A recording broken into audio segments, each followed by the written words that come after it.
Dr. Zakir Naik has been in the eye of the storm ever since the Dhaka terror attacks, when one of the attackers cited him as the inspiration. To talk about all this and more, Dr. Naik himself, in his first interview to any Indian news channel. Doctor, we're doing this interview in Jeddah. Isn't it ironical? Why can't you come back to India and make your case? The point to be noted is that I am an NRI, a non-resident Indian, and most part of the year I live outside. So I have an Aqama of Saudi Arabia since many years, even of Dubai. So most of the time I stay outside. So that's the reason I wouldn't like to come all the way just to give an interview. No, it's not a question of interview. You know that, you know how the situation has developed in India. There's been a furor. People have been asking, raising many questions. So what are you afraid of? If there is nothing to hide, why don't you come back to India and answer these questions? Yes, I'm aware that there were many allegations on the Indian media. And I've heard the allegation that Zakir has inspired many terrorists, and many of the Indian channels labeled me as a terrorist. As far as being afraid, I'm not afraid at all. So far, there is not a single Indian government authority which has called me. So if they call me, not a single, because to call they should find something substantial. Just because the Indian media, the television channels, all the newspapers, they want, I'm not going to come for a media trial there. Anyhow, in spite when all these things happen, I was supposed to take out a time for 1.5 days. And I'd called a press conference on the 12th. I was supposed to land on the 11th, have the press conference on the 12th and come back. I was supposed to be for 1.5 days from my busy schedule. I'd taken out time, but we had a great difficulty in finding venue. The venue was booked, it was cancelled. Then again, there were 4 5-star hotels. And 5-star, they agreed. They said fine, then again they cancelled last moment. We went to another one, they cancelled. I don't know who pressurized them. Then finally I had to cancel the trip. Then it took us 4 days. Then I told one of my friends who has a big hall. He said no problem. Even he was pressurized. Finally we had to do in a place which... So the long and short of it is that if needed, you are prepared to come back to India? If any government authority wants any inquiry, I'm most willing to cooperate. But you don't expect me to take out time 1.5 days, again cancel, again come, again cancel. And this is a media trial. If any government authority of India, investigation authority, wants any cooperation, not only Indian, any foreign authority, if they want any cooperation in which they can catch any terrorist of the world, I'm willing anytime. Dr. Certainly it is not the media which has cooked all this up. After all, your name came up when one of the attackers in the Dhaka, in the dastardly terror attack at the Dhaka bakery, took your name. And it's ironical that your television channel is called Peace TV, and your name is being linked, and terrorists are taking your name, citing you as an inspiration. If you know, the attack took place on 1st of July in this year. There was a newspaper by the name of Daily Star, which said that one of the terrorists was inspired by Dr. Zakir Naik. And Dr. Zakir Naik is banned in UK, in Canada, in Malaysia. And later on, the Indian media picked it up and blew it out of proportion. A few days later, the same Daily Star on the 9th of July said, we never ever said that Dr. Zakir Naik inspired any terrorist to kill innocent human beings. What we said, that one of the terrorists was a fan, that's it. So when the Bangladeshi paper corrected, and they went on to say that we stand corrected, that Dr. Zakir Naik is not banned in Malaysia. So when the newspaper, the article from the newspaper with the Indian media picked up this news, why didn't they correct themselves? So this shows the double standards of the Indian media. No, the Indian media... How it started? It started from an article that came in Daily Star on the 3rd of July, right? But the Indian media, let's be fair, the Indian media is also focusing on some of your speeches. And let's talk of your speeches. Can you deny that words and language used by you in your speeches is liable to spread disaffection, in fact, hatred amongst communities? I have seen there is not a single lecture of mine, if not taken out of context, will ever spread hatred. All my speeches bring communal harmony. It brings communal harmony between the various sects of Muslims. It brings communal harmony between the various religions of humanity, Muslims, Hindus, Muslims, Christians. What the media has done, they have done a devilish thing. They have picked up my sentences out of context. They have quoted half my sentences. And some of the clips shown are doctored. Imagine if I have to take your interview and if I ask you that how is Hitler? And if Hitler is not good, I chop off your knot and say Hitler is good. It is doctored. That's what the Indian media has done. What they do, they take half my sentence. And if I do the same thing, all these journalists... Okay, so let's speak specifics. Did you or did you not say that, that it's justified to become a terrorist? Never ever. I challenge anyone to point out a single paragraph of my speech. In your reference to America? Never ever, never ever. It's, as I told you, some clips are doctors, some clips are doctored, most of them are out of context, and many of them, they're half statements.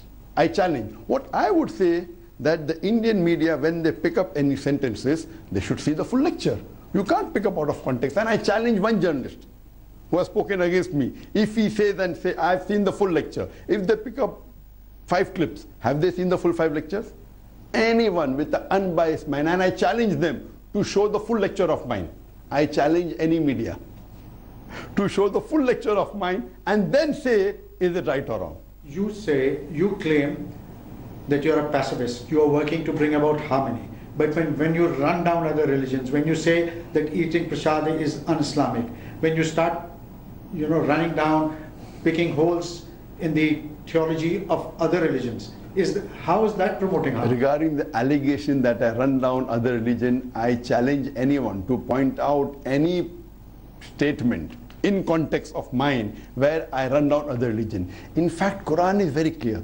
Quran says in Surah Anam chapter number 6 verse number 108 that revile not, abuse not those gods who they worship besides Almighty Allah, lest in the ignorance they will revile Allah subhanahu wa ta'ala. I have never run down any religion because that is against the Quran. Yes, if you ask me a question, can a Muslim eat prasad? I said, no, Muslim can't eat prasad. And I give the reference. Yes, I'll give the reason. And I give the reference. It's mentioned in the Quran in no less than 4 different places. In Surah Baqarah chapter 2 verse number 173. In Surah Ma'idah chapter number 5 verse number 3. In Surah Anam chapter 6 verse number 145. And in Surah Nahl chapter 16 verse number 115. It says, Hurrimat alaykumul maytutu waddamu walamul khinzir. Wama uhilla li ghayril bi. Forbidden for you for food are dead meat, blood, and flesh of swine, and any food on which any name besides the name of Almighty Allah is taken.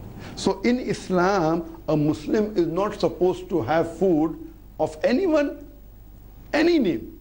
Even if the name of Prophet Muhammad, peace be upon him, is taken on the food, you can't have it. If any name besides Allah's name is taken, it's prohibited. No, this is my religion and the Constitution of India. Do you realize that this is liable to be misunderstood, that leads to... But I cannot change my disaffection according to the Article 25 of India. I am following the Indian Constitution. Indian Constitution says in Article 25, every citizen of India has the right to follow, practice and preach his religion. I am following my religion. Same way if a Hindu thinks, I don't want to have beef, that's his belief. I as a doctor, I know eating beef is good. But if he says he doesn't want to have beef, that's his prerogative. I will not say running down Islam. Doctor, you've been away from India, but do you realize that people back home in India are likening you to Praveen Togadia and Sadhvi Prachi? They say that your speeches are provoking communities, creating discord. I challenge any channel to show the full speech of Praveen Togadia and full speech of mine and let the audience decide. What is happening in the news channel, the anchor person, he is the lawyer, he is the judge, and he is the jury. I challenge any of the top journalists who have a good rating. If they want to have a good rating, or not the small one, I don't waste my time. I challenge any journalist. And one of them, I don't want to name them, I don't want to make them famous, that let's have a debate that who is more beneficial for the society, Zakir Naik or the journalist. Let's have a debate, 1 hour he speaks, 1 hour I speak, a half an hour debate, and then half an hour rebuttal, he speaks, half an hour I speak. Let there be a question and answer session for 1.5 hours. Let there be a fair hearing. In the news channels of India, what they do, that the anchor person is supposed to be neutral. There are very few journalists that I saw regarding myself. One was Karan Thappar. I found him that he was very neutral, though the information given to him was also wrong. Yet, when the argument was given by lawyers on the panelists, for example, Soli Saurabh, and there were other people, he repeated the argument without thrusting his view. What happens on the Indian TV, they start and say, okay, now we are going to prove that Dr. Zakir Naik is a terrorist. And they get 3 people for 3 people again. Dr. Naik, it's very easy to blame the media. I mean, the messenger is always the one who gets blamed first. But in your speeches, I'm quoting from your speech, in one of your speeches you defended the concept of suicide bombers in certain situations. Now, is this not a support for ISIS? Never ever have I defended suicide bomber as a whole. I made it very categorically that any suicide bombing in which innocent people are killed, it is totally prohibited in Islam. And they are quoting out of context. Let them show the full lecture. Let them show the full question answer. A lot of people believe that your speeches actually inspire young men to take to terror. A lot of people, you may not be aware that Peace TV has 200 million viewers, the full Peace TV network. English has 100 million viewers, the Urdu has 80 million viewers, we are on 14 satellites, the Bangla is there, the Chinese is there, and there are 14 million fans of mine. If I was spreading terrorism, there should have been at least 1 million terrorists. In the full world, in the past 25 years, hardly you can name 10, 15, 20 people. So if I agree with you that you are right, there are more than 200 million fans of mine. And if 10 people misunderstand me, who's to blame? It's like giving an example. There is a doctor who has saved thousands of lives, but he could not save 5 patients. And you say, oh, you are a killer of patients. This is what the media is doing. And if this is the case, why have so many government give me award? Today, the most highest Islamic award in the world is the King Faisal Award, the service of Islam, the highest award, equal to the Nobel Prize of Peace. Equally, some governments have banned you from. Some no, one. Don't say some. UK and Canada? No, Canada hasn't banned me. Do you have any letter? This is the media, you show me. And how many countries have given me award? Highest award. Malaysia, Indonesia, Who said that?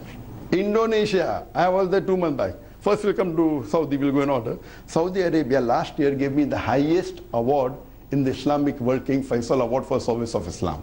I also got the second highest award of the Islamic world from the Dubai government, the Dubai International Holy Quran Award 3 years back. I got from Malaysia 3 years back the Toko Mahanijri Award, which is normally given to a local Malaysian. Once in a blue moon it is given to a foreigner. In the last 25-30 years, I am the 4th foreigner who got it. So India should be proud that out of 4 international people, I am one of them who got that award. Furthermore, Sharjah gave me an award. Furthermore, Gambia gave me an award. So all these 5 countries, do you think that the intelligence of all these 5 countries, they are foolish? Do you mean to say that the Indian media is far superior to the intelligence of Saudi Arabia and of Malaysia and of Dubai and of Sharjah and of Gambia? What you are asking me about ban. There is no country in the world except UK which did not ban me. The problem is the Indian media doesn't know English properly. What is the meaning of banned in UK? UK is a different country. It has a different terminology. Banned in UK means the person, his books cannot be sold. His speeches cannot be heard on television. The Peace TV is coming from UK, from London. London. I am giving you the definition of ban. I am educating you. What is the meaning of banned in UK upon UK terminology? That my lectures cannot be telecast, it's being telecast in UK. My books cannot be sold, it's being sold. The right word for UK is excluded. If the journalists of India don't know proper English and they don't do the research, you go and see in the constitution of UK what is the meaning of banned. Banned means besides being not allowed to enter the country, your books cannot be sold and your lectures cannot come on any television channels. I am excluded. Excluded means they said that Zakir is detrimental for the society. And what is the context? I have the original letter. In the letter, Theresa May, if you know the background is in 2009, the head of the anti-terrorism department, his name is Charles Farr. He sent an officer and they approached me and they told me, Mr. Naik, you can reach those Muslims who we can't reach because you're popular. I said, yes. Can you help us? I said, I'm aware that there are certain Muslims who are youngsters who are misguided. And I'm aware there are some misconceptions about Islam in the UK government. I am willing to help you under two conditions. You should not ask me to do anything against the Quran and the authentic teachings and the sayings of Prophet Muhammad. And the second thing, I don't want your money. And they agreed. But few months later, in 2010, when the election took place, Labour Party lost and the Conservative came. When Conservative came, 3 weeks coming to power, in less than a month, the Home Secretary who was there that time, Theresa May, who has become the Prime Minister now, the first Muslim that she excluded is Dr. Zakir Naik. I was going to give a lecture in Wembley, in big auditoriums, in London, and I've been to UK several times. I had a 5 years valid visa, which was issued in 2009. It was a multiple entry visa. In 2010, they sent an official letter that you are excluded. And they gave me some clips of my speeches. I'll just mention to you one, for you to realize why has she excluded me. She said that you had given a speech in UK saying, and she quoted, that I condemn the attack of 9/11, where 3,000 Americans were killed. I also condemn where more than 50 people were killed in London tube bomb blast. I also condemn more than 180 people who were killed in the train serial bomb blast in Bombay, India. But I also condemn the thousands of innocent people killed in Afghanistan, Iraq and Palestine. So the Home Secretary feels by me adding, and I was careful. When I used the word thousands of people in Afghanistan, I prefixed the word innocent. When I said Americans, London, Bombayites, I didn't prefix the word innocent. I went out of the way so that no one lays an allegation that Zakir is supporting certain terrorists. When I put this clause, I'm asking you a question. You reply to me. Is this statement right or wrong? I condemn the thousands of innocent people killed in Afghanistan, Iraq, as well as Palestine. I'm asking the question. What is wrong in that statement? Look, it's for authorities to decide. Forget authority. I'm asking you as an honest journalist. No, prima facie, there's nothing. Correct, nothing. So what authority to decide? There's nothing. She quotes inverted commas. Now, if they feel such speeches, that means killing Americans is a crime. Killing innocent Afghani is not a crime. Killing innocent Iraqi is not a crime. Killing innocent Palestinian is not a crime. So I'm asking you, because of this, I'm asking, when you said it is not a crime, why have they excluded me? In writing it is there. And anyway, this exclusion, when I asked my lawyers, they said for 3 years. Technically I can apply again. I won't apply. I don't want to. Why should I waste my time? On the question. So coming on any other country, there's no other country in the world which has banned me. You laid an allegation, I'm banned in Indonesia, I'm banned in Malaysia. In Malaysia, yes, there were certain Hindu organizations who wanted me to be banned. The government gave me after they protested that Zakir should be banned, they gave me an award, the highest award of the country. I've been called by the king. I was just there in April. I met the Prime Minister, I met the Deputy Prime Minister, I met the Home Minister, I met the Religious Minister. I met 14 cabinet ministers and chief ministers and the king in a span of 4 days. Dr. Naik, now that we're talking terrorism, categorically state where do you stand on ISIS? What is your stand on Taliban? What is your stand on the dastardly terror attacks that have taken place in Baghdad, that have taken place in Dhaka, that are taking place across the world? I am very clear, and I've told this 1,000 times. If the media picks up some of my statements out of context, even if you count, I have given more than 2,000 lectures in the past about 20 years, there may be hardly 10 such statements they can pick up. There are more than 1,000 statements of mine which are unequivocal, unambiguous, and I've told that 1,000 times, and I'm repeating it. I condemn all terrorist acts. Because Quran clearly mentions in Surah Ma'idah, chapter number 5, verse number 32, that if anyone kills any other innocent human being, whether Muslim or non-Muslim, it is as though he has killed the whole of humanity. And if anyone saves any human being, it is as though he has saved the whole of humanity. I'm a student of comparative religion. No religion in the world ask people to kill innocent people. But Quran is the only religious book on the face of the earth which gives the statement that if you kill one innocent human being, you have killed the whole of humanity. I have read the Bhagavad Gita, I have read the Veda, I have read the Mahabharata, I have read the Bible.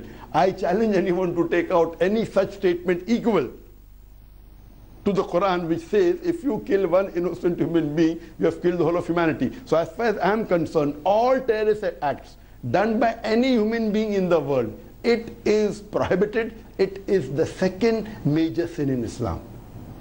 As far as ISIS is concerned, I always ask the question, suppose I tell that I am the president of America. Will you report on your channel that I interviewed the president of America in Jeddah? Will you say that? No. You will say the person is telling a lie or the person is a lunatic. Similarly, when an organization comes and says that we are an Islamic state and they're killing innocent people, when the Quran is clear that killing innocent human being is like killing the whole of humanity, how can you agree with the label they're giving themselves? So I tell the media, and specifically the Muslim media and the Muslims, that when you read in the newspaper, this name Islamic State is given by the enemies of Islam. Don't report on your media that Islamic State has done that. Is totally wrong. I call them anti-Islamic State of Iraq and Syria. So I will tell the anti-Islamic State of Iraq and Syria has killed the innocent human beings. For me to say Islamic State, I am endorsing that the Islamic. Will you ever say that I'm the president of America? No.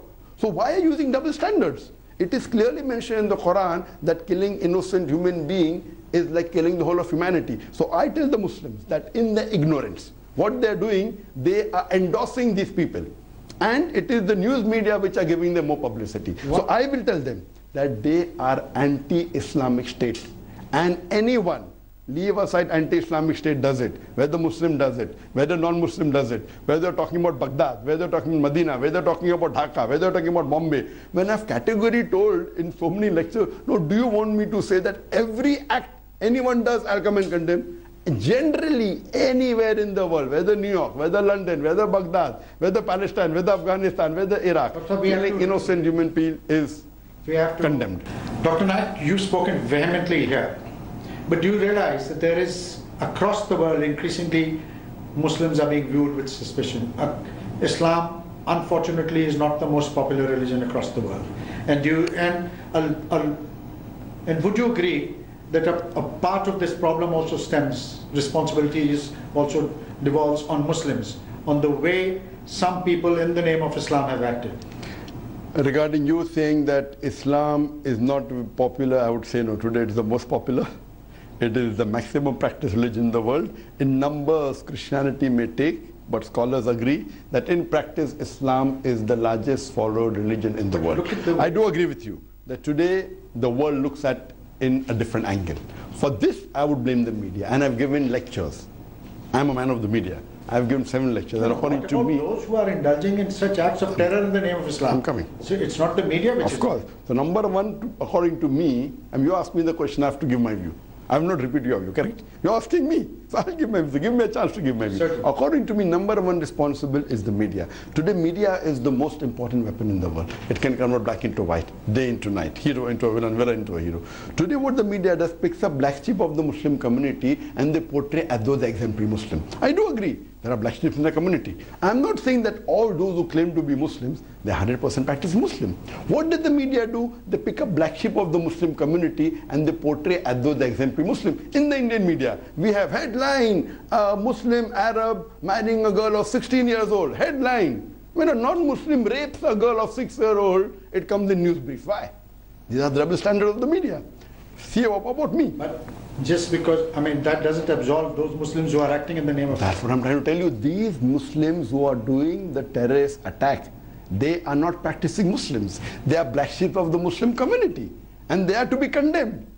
And I condemn all human being, whether Muslim or non-Muslim. When they kill any other innocent human being, it is prohibited. It is as though they're killing the whole of humanity. Islam doesn't agree with that. Islam doesn't preach. Islam comes from the root word salam, which means peace. That's the reason the name of the channel is Peace TV. And it is bringing peace. Now what's happening, those people, many people don't want peace. If peace is there, how will the factory work? Many countries want to sell weapons. If peace is there, how will they sell weapons? And you know that. You know that better than me. What they don't want peace to be there. And our channel is promoting peace. Our channel is promoting peace. There is, throughout the world it is seen. Almost all the countries of the world it's seen. What is the problem with Bangladesh and with India? I don't know. UK, which has the stringent law, we got the downlinking permission. I'm asking you, what is the problem? Why doesn't the government say, this program, show half an hour, this program half an hour, what we have seen, it is detrimental to the Indian society. I challenge. You mentioned the government of India. You have issues with the government. Do you believe under this present government, intercommunity relations in India have always been fraught? Do you believe that under this present government, those tensions have increased? See, as far, when I told government, I didn't say present or past. No, I'm asking you specifically. No, I'm answering you specifically. We didn't apply for the downlinking permission in the present government.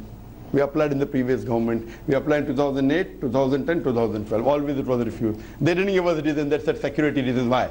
When there are so many channels of the Christians that are running, more than 10, 20, there are Hindu channels. Why don't they have not allowed a single mainstream Muslim channel? Why?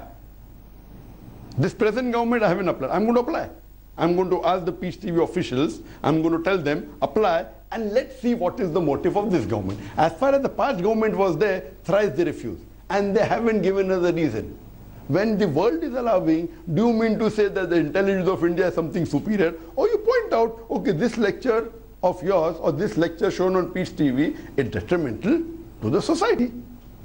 So as far as this government is concerned, I'm going to ask the Peace TV officials to apply again. And I feel that now since they're doing inquiry, I feel that when I want them to do inquiry on my speeches, I know that they have said, as far as the present government is concerned, regarding myself, I'm not a politician. As far as I'm concerned, the present government hasn't bothered me at all, till now. Even till today, till the time I'm talking to you. Tomorrow I don't know what will happen. Till today, I have got my reservation with the Indian media. Even though the Indian media in the past 2 weeks have called me as terrorist #1, I have not received a single call from any Indian official government for investigation. That shows that they are really careful. They are doing research. So it's the media to blame, but tell me. 100%. Okay. Till today. Tomorrow I don't know. You are entitled to an opinion. I may beg to differ.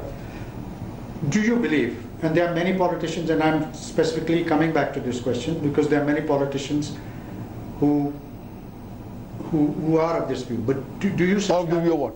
Of the view of what? No, of the view of what? Just coming to that. Do you subscribe to the view that tensions under the present government, under the present Prime Minister, have increased? See, tensions, asking about myself, asking about the others. I'm asking intercommunity tensions. Intercommunity tensions, yes, they have increased. In some cases have decreased.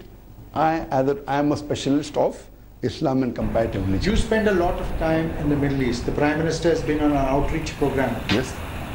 What kind of an impact has it had? See, as far as the present Prime Minister Narendra Modi is concerned, I have to be very honest with you, that in my limited knowledge that I have, he is the first Prime Minister of India in a span of 2 years had been to so many Muslim countries. Out of the country, he went to 50%, 3 Gulf countries. He went to Saudi Arabia, Qatar, UAE, the 3 most powerful countries of the Gulf countries. Actually, he went to Pakistan. Yes, I'm coming. He went to Pakistan, he went to Afghanistan, he went to Turkey. He has gone to the central Russia. He has gone to Uzbekistan, so many countries. So, if his intention is to increase the relationship and better the relationship of India with the other Muslim countries, to increase the relationship of the Hindus and the Muslims, I'm for it. And that's good. So if his intention is to get communal harmony between the second and the third largest religions in the world, Hinduism is the third largest followed religion in the world, Islam is the second in terms of number, in practice it's #1. So if he's trying to get these 2 large communities and he's trying to build communal harmony, I'm for it. And in reciprocation, we saw that the King of Saudi Arabia, King Salman, gave him the highest civilian award. So if the intention of King Salman is that by giving an award, India and Saudi Arabia come closer, that Muslims and Hindus come closer, I'm for King Salman.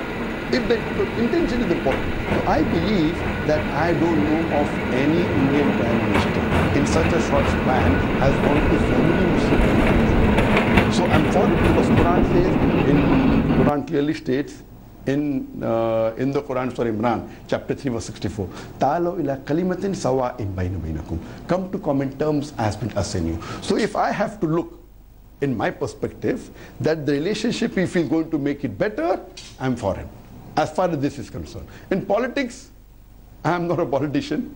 My field is Islam and comparative religion.